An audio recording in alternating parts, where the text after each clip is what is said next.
사망에 영원히 벗을 수 없는 짐을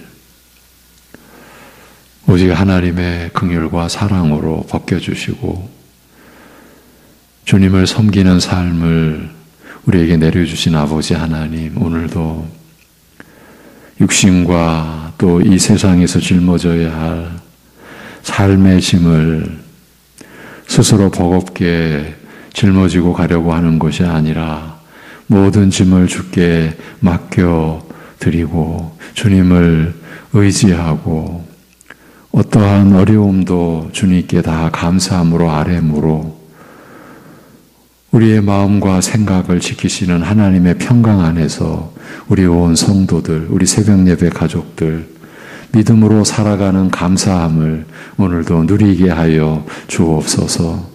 상황과 현실에 지배당하지 아니하고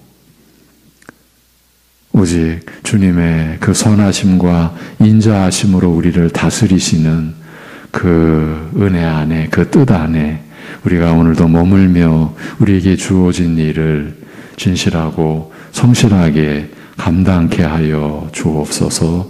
예수님의 이름으로 기도하옵나이다. 아멘. 고린도전서 1장을 계속 보고 있습니다. 10절에서 17절.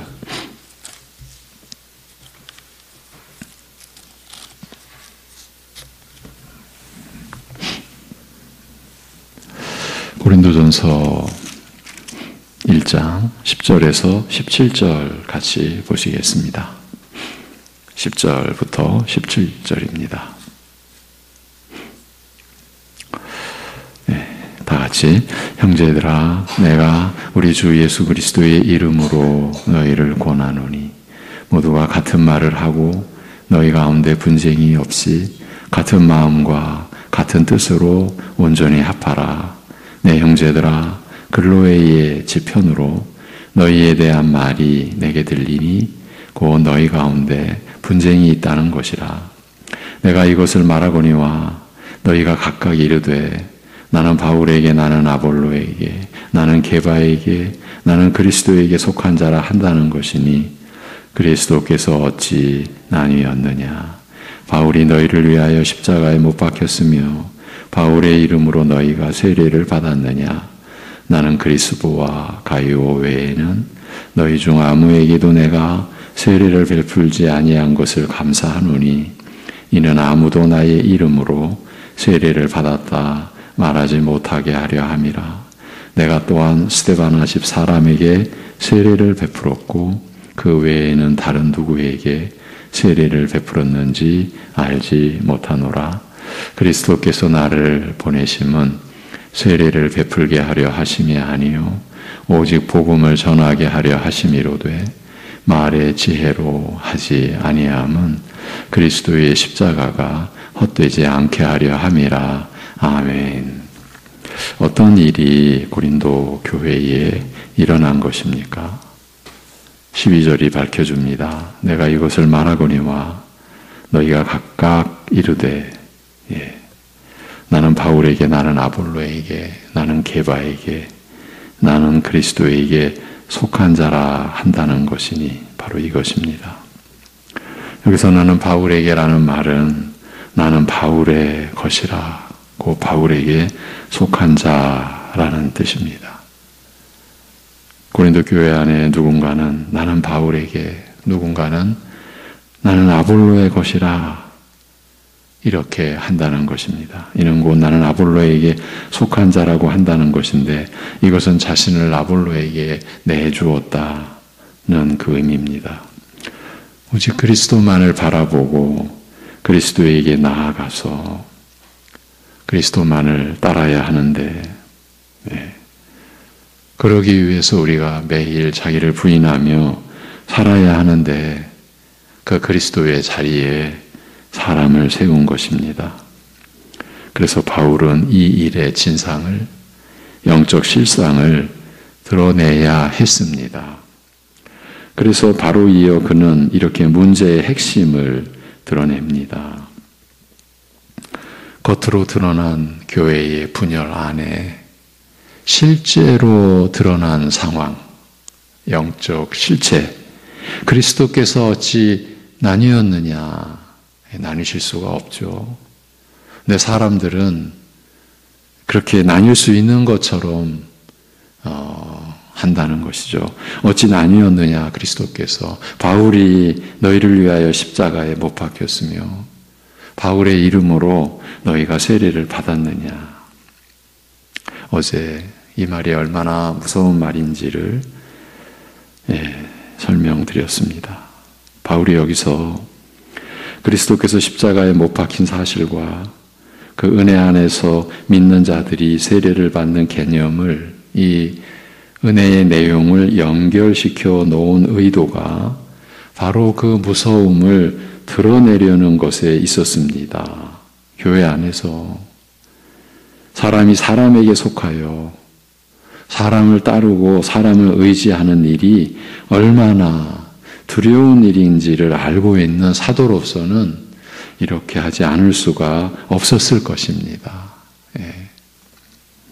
지금 사도 바울은 고린도 교회에 누가 자기에게 속했다고 하는 것이 바울 자신이 그를 위해 십자가에 못 박혔고 또한 그에게 바울 자신의 이름으로 세례를 주었다는 뜻이 된다는 사실을 밝히고 있습니다.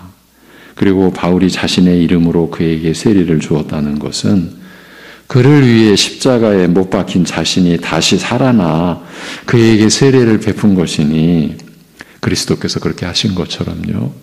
그렇다면 세례를 준 바울 자신과 자신을 쫓는 그 사람, 그 교인들이 함께 죽고 함께 다시 살게 되었다는 말인데 어떻게 이런 일이 일어나겠냐는 것입니다. 그러니까 내가 그리스도냐? 사실 바울은 지금 이렇게 묻고 있는 것입니다. 그러니까 오늘날 교회 안에서 교인들을 자기에게 속하게 만드는 그 누군가, 그런 사람들, 그런 지도자들에게 본문은 내가 그리스도냐? 이렇게 묻고 있는 거예요. 지금 바울이 고린도 교회를 향하여 내가 그리스도라서 십자가에 못 박혀도 다시 살아나고 그래서 세례를 베풀었다고 하는 것이냐? 그래서 그리스도인 바울 나와 함께 너희가 죽고 너희가 나와 함께 다시 살았다고 하는 것이냐? 내가 그리스도냐? 지금 이런 의미를 나타내고 있는 겁니다. 이런 편지를 쓰고 있는 바울 자신이 얼마나 두려웠겠습니까? 사람이 사람에게 속하여 따르는 것이 이만큼 심각하고 이만큼 두려운 일입니다. 어제도 강조해 드렸었는데 사람이 사람에게 속하는 것이 왜 그렇게 심각한 잘못이냐 하면 그 일이 교회 안에서 일어났기 때문입니다. 사람이 사람에게 속하는 일이 일반 가정에서나 사회에서는 자신의 선택에 따른 책임만 질 뿐 그 외에는 아무 문제가 되지 않는 일입니다. 사실 문제가 되지 않는다고 하지만 그 안에서 겪는 고통과 아픔은, 상처는 사실은 우리가 지금 일반 사회에서 일어나는 일을 열거할 그런 시간도 아니고 입장도 아니니까 생략했을 뿐이지 사실은 그 안에서도 문제는 엄청납니다.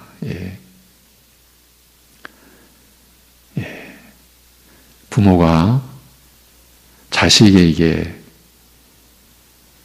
자식을 양육하면서 부모의 책임으로 자식에게 해줄 수 있는 두 가지, 우리 옛 선진 중에 한 분이 그런 그 내용을 남겼습니다. 부모는 자식에게 뿌리와 날개를 주어야 한다. 뿌리는 인생을 살 수 있는 근본, 우리 신자로 말하면 신앙이죠. 그리고 날개는 이제 부모의 그 모든 것을 벗어나서 자신의 삶을 살아갈 수 있는 날개를 주어야 한다. 그런데 부모가 자식을 끝까지 부모에게 속하게 만든다면 이런 생각을 해볼 수 있죠. 그래서 그 일이 구체적으로 자식들에게서 나타나도록 해야 되는 것. 놀랍게도 인생의 가장 하나님께서 보편적으로 주신 선물이요 은혜 가운데 결혼을 하고 가정을 이룰 때 뭐라고 말합니까? 남자가 부모를 떠나 아내와 합하여. 사실은요, 사람이 사람에게 속한다라고 하는 것에 그 내용을 우리가 생각하면 이건 일반적으로도 보통 일이 아닙니다.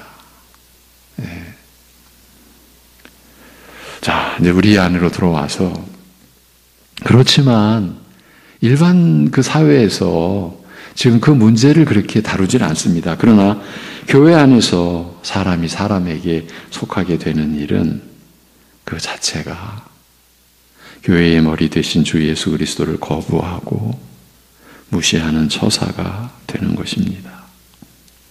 자신이 속한 그 사람이 자신의 머리요 예수 그리스도가 아니라고 하는 뜻이기 때문입니다. 그러니까 예수 그리스도를 지금 거부하는 행사죠. 무시하는 거죠.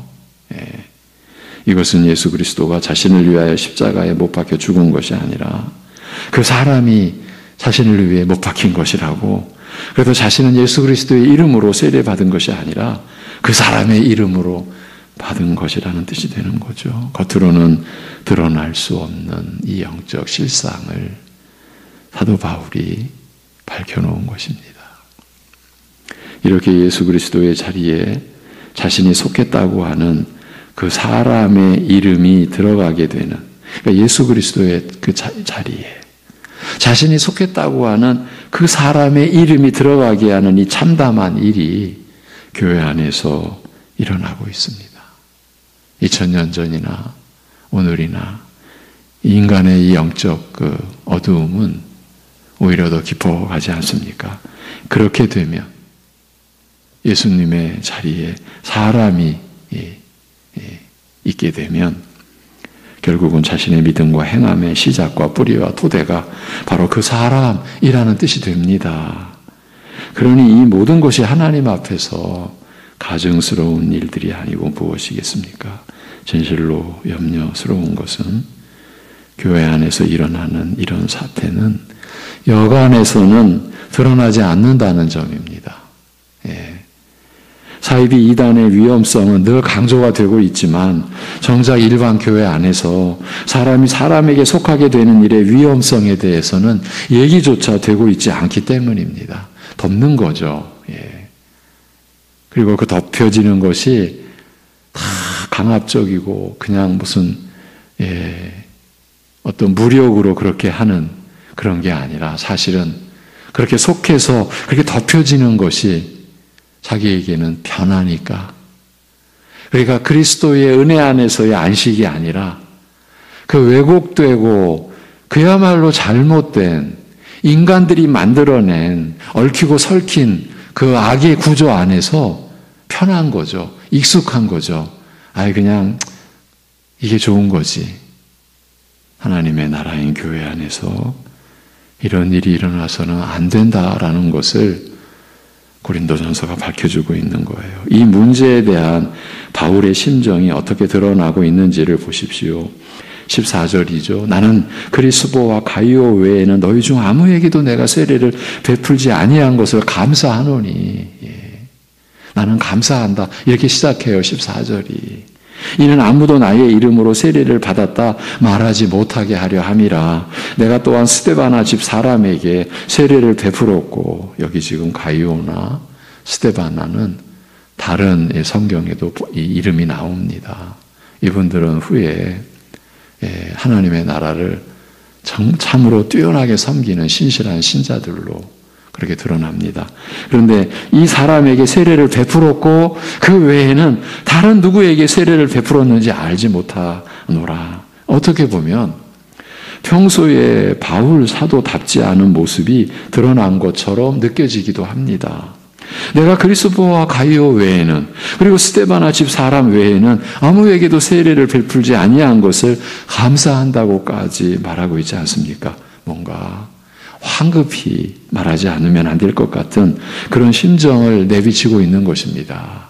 그의 그 인간적으로는 그 답답함이, 두려움이 이렇게 지금 내비쳐진 것 아니겠습니까? 그만큼 나는 바울에게 속한 자라고 하는 것이 바울 자신뿐만이 아니라 그 성도들에게 너무나 위험하고 두려운 일이기 때문이 아니었겠습니까? 그런데 바울은 그런 의도가 없었지 않습니까? 전혀. 베드로에게도 있었겠습니까? 아볼로에게도 있었겠습니까? 그런데 그런 일이 일어났습니다. 그런데 만약에 누가, 어느 지도자가 의도적으로 이렇게 하고자 한다면, 이런 일이 자신에게 속하게 하고자 하는 일이 일어나서 교회를 세우겠다라고 한다면 어찌 되겠습니까? 지금 우리는 이런 상황까지도 염두에 두고 이 말씀을 봐야 합니다. 사실은 그 일이 오늘날 우리의 상황일 수도 있으니까요. 바울에게 속한 자라는 것이 바울의 이름으로 세례를 받았다는 뜻이 되기 때문에 자신이 세례를 베푼 성도가 소수인 것에 대하여 사도는 감사하기까지 하고 있으며 그 사실을 명백하게 밝히기까지 하고 있는 것입니다. 이제 이런 뒤에 결론적 진술을 하고 있습니다. 이 맥락에서의 결론적 진술입니다. 17절. 그리스도께서 나를 보내심은 세례를 베풀게 하려 하심이 아니요 오직 복음을 전하게 하려 하심이로되 말의 지혜로 하지 아니함은 그리스도의 십자가가 헛되지 않게 하려 함이라. 고린도전서 3장을 1장 마지막 구절을 보고 3장을 간략히 보고 로마서로 6장으로 다시 돌아가려고 하다가 사실 제가 이 1장 17절 이 구절 때문에 안 되겠다. 1장부터 다시 좀 봐야 되겠다. 이렇게 동기를 준 구절이 이 구절입니다.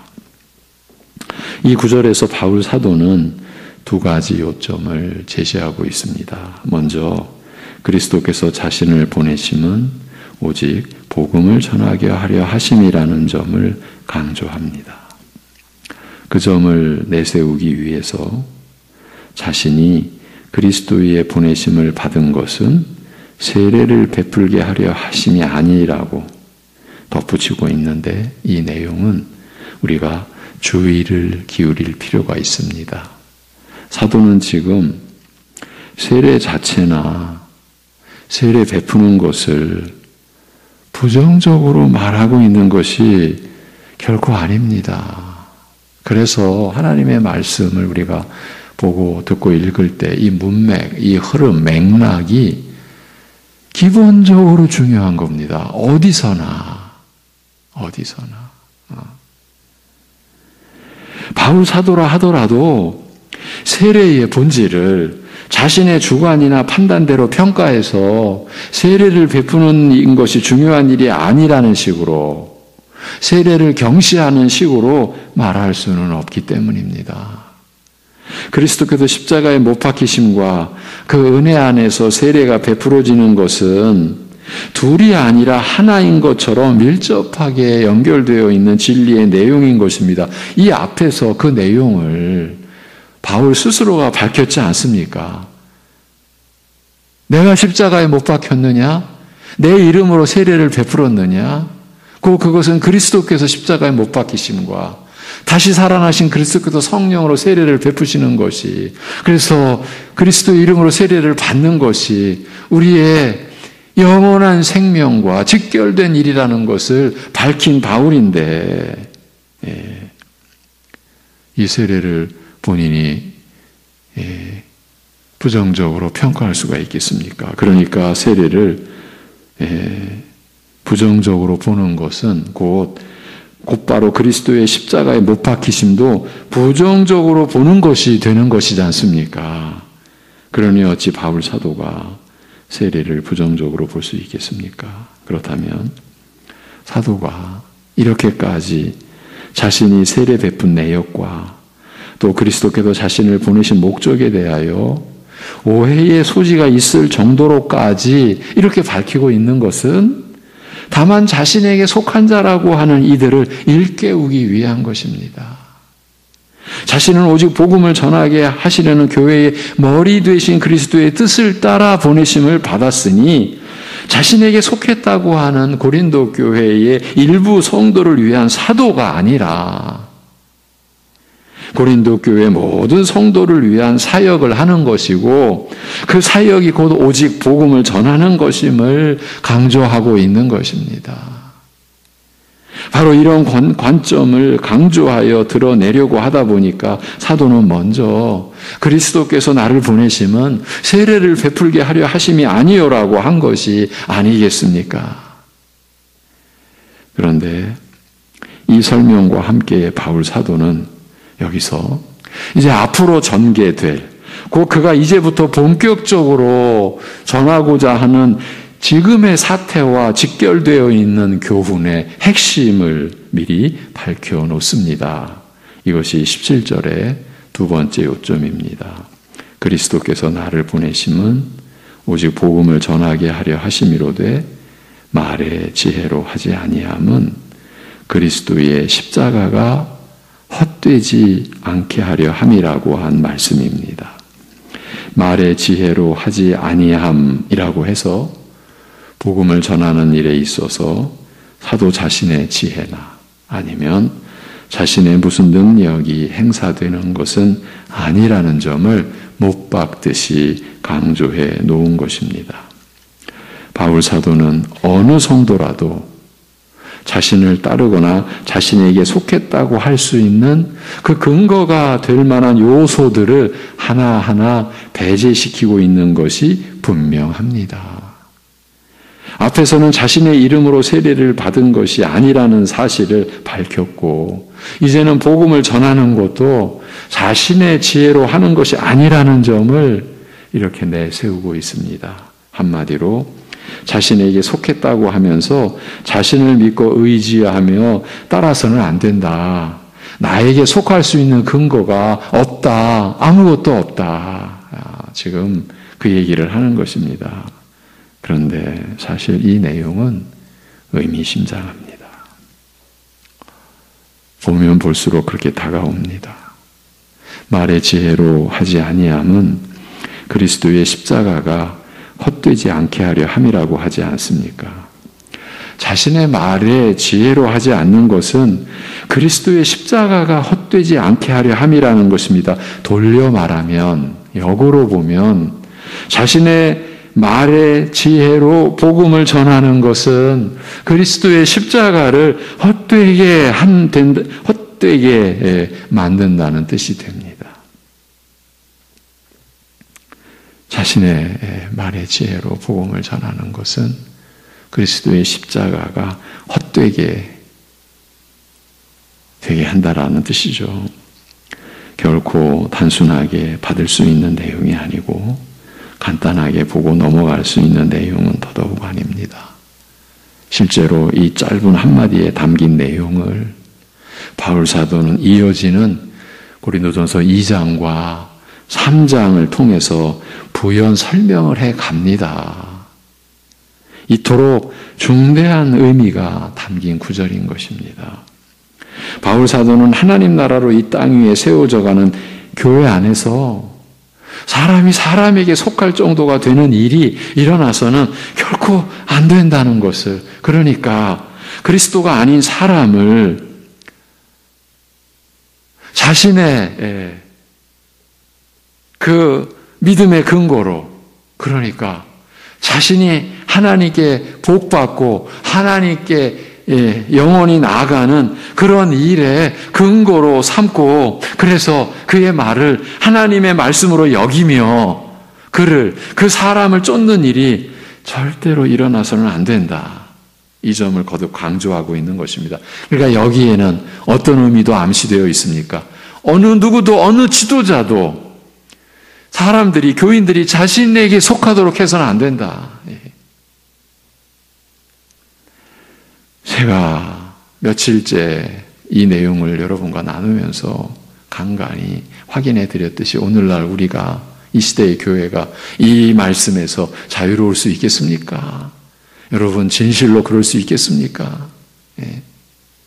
지금 이 17절에만 들어와서도 말의 지혜로 무슨 자신의 뭔가를 가지고 말씀을 전한다. 사역자뿐만이 아니라 교회를 말씀으로 섬기는 이들 가운데서도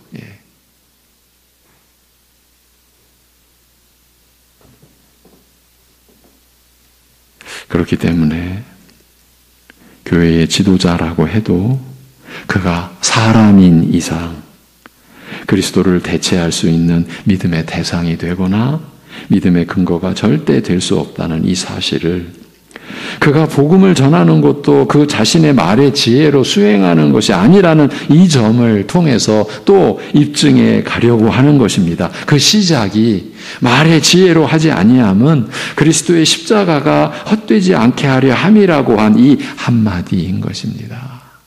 말의 지혜로 하지 아니함, 이 한마디인 거예요. 바울 사도는 지금 이렇게 말하는 것입니다.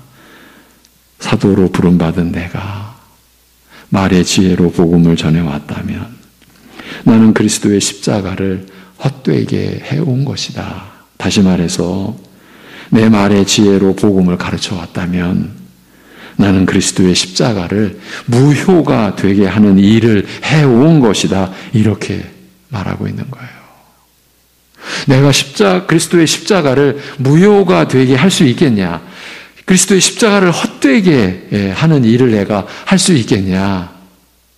그런데 내가 말의 지혜로 그렇게 해왔다면, 그래서 너희가 내가 가르치는 나를 보고서 지혜의 권능이, 지혜의 권위가 있는 사람, 뭔가 다른 사람, 뭔가 특별한 사람, 하나님께 가장 가까운 사람, 내가 저 사람에게 속하면, 내가 저 지도자에게 속하면 내가 하나님의 축복을 더 받을 수 있는 그 사람, 내가 그렇게 보이느냐, 그 말을 하고 있는 것이죠.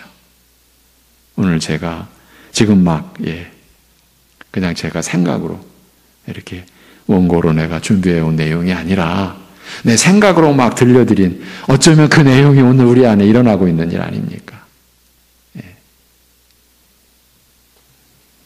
이게 굉장히 민감하기도 하고 중요한 내용입니다.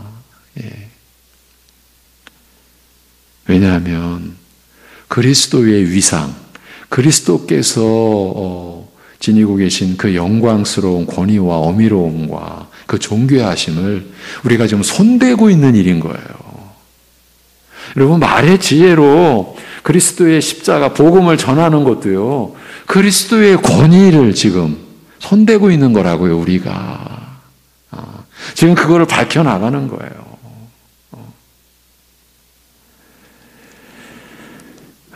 그러니까 쉽게 말하면 그리스도께서 바울 사도로 하여금 복음을 전하게 하기 위해서 보내셨는데, 그 보냄받은 사도가 그 복음을 전하는 일에 있어서 말의 지혜는 무용지물이었다는 말이에요.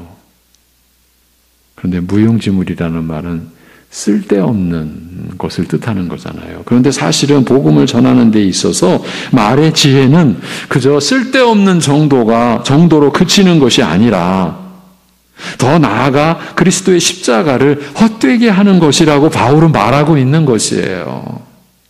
일반적으로 제가 좀 생각해 본 거예요. 가정에서는 여러 공구를 비치해 놓는데 가정에서도 무용지물인 공구도 적지 않습니다.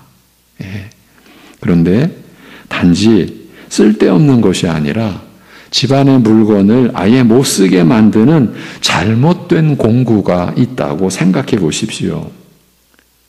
그 잘못된 공구는 쓰면 쓸수록 집안의 가구나 물건들이 사용 못하게 되거나 아예 부서져 버리게 할 수 있는 거예요. 쓰면 쓸수록.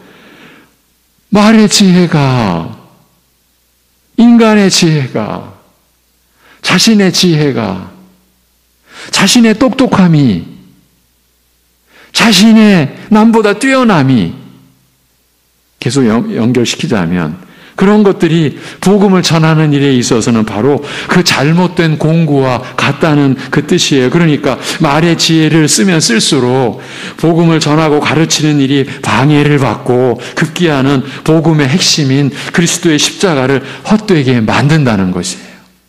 아예 무효가 되게 한다라는 뜻도 들어 있습니다. 이 또한 무서운 일이 아니겠습니까? 여러분, 이것이 지금 교회가 어떻게 세워져 가는지에 대한 하나님의 가르침이고 하나님의 말씀입니다. 말의 지혜가 그리스도의 십자가를 헛되게 만든다, 무효가 되게 만든다. 우리가 과연 이러한 복음에 대한, 하나님 말씀에 대한 이 바른 지식, 이 바른 말씀을 우리가 받아왔습니까? 어쩌면 더 말의 지혜를 내려고, 그래서 사람들이 더 혹하게 만들려고 요즘에 뭐라고 말합니까? 우리나라를 어지럽히는 것 중에 하나가 사이다 화법이죠. 사이다 화법. 통치자들이, 정치인들이 그 사이다 화법으로 백성들, 국민들의 호응을 이끌어낸다고 그렇게 말들 하더라고요. 사람들이 갖고자 하는 게 그래서 말의 지혜죠. 그 때에 적합한 말. 그런데 바울 사도는 그 말의 지혜가 어떤 문제를 야기시키느냐. 그리스도의 십자가를 헛되게 만든다.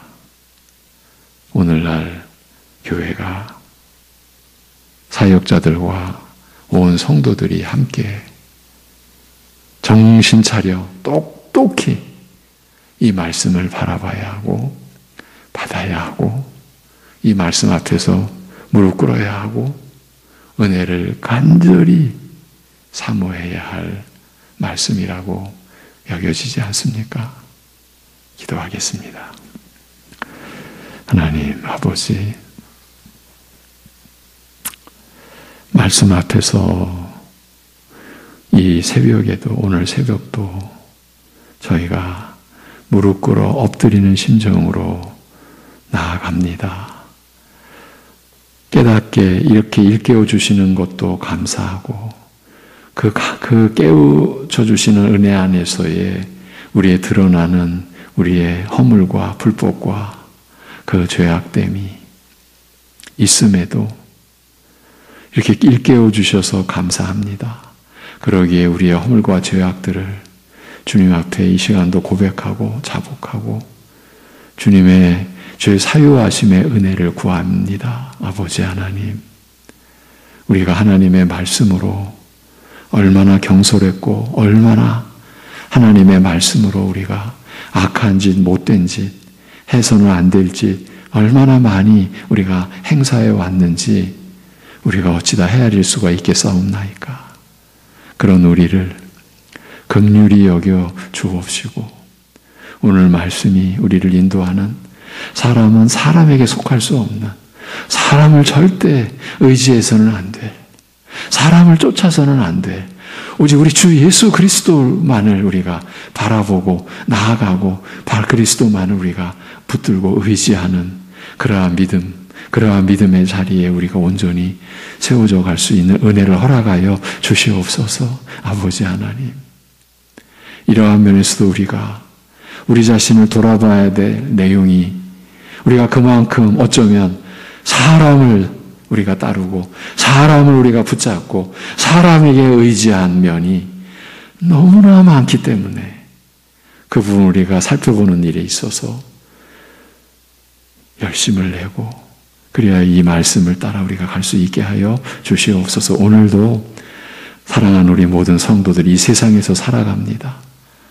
너희는 세상에서 빛으로 소금으로 살아가라고 하신, 또 그렇게 살아갈 수 있기 위하여 모든 은혜를 우리에게 베풀어 주신 하나님께 우리의 모든 소망을 두고 우리가 그리스도를 바라봄으로, 그래서 우리 육신의 삶, 오늘도 우리가 살아가야 될 가정 안에서나 사회에서 우리가 감당해야 될 그 일을 주님께 내어 맡기는 믿음으로 주님이 우리와 동행하시고 계심을 믿음으로 우리가 해내고 살아갈 수 있게 하옵시고, 그래서 내가 하는 것이 아니라 내 안에 그리스도께서 사시는 것임을, 나는 그리스도를 의지하며 그 모든 일들을 감당하는 하나님의 사람이요 자녀임을 오늘도 우리가 나타낼 수 있고 우리 스스로 그 증거를 우리가 받는 귀한 하루 되게 하여 주시옵소서. 주님의 은혜를 누리는 하루 되게 하여 주시옵소서. 예수님의 이름으로 기도하옵나이다. 아멘.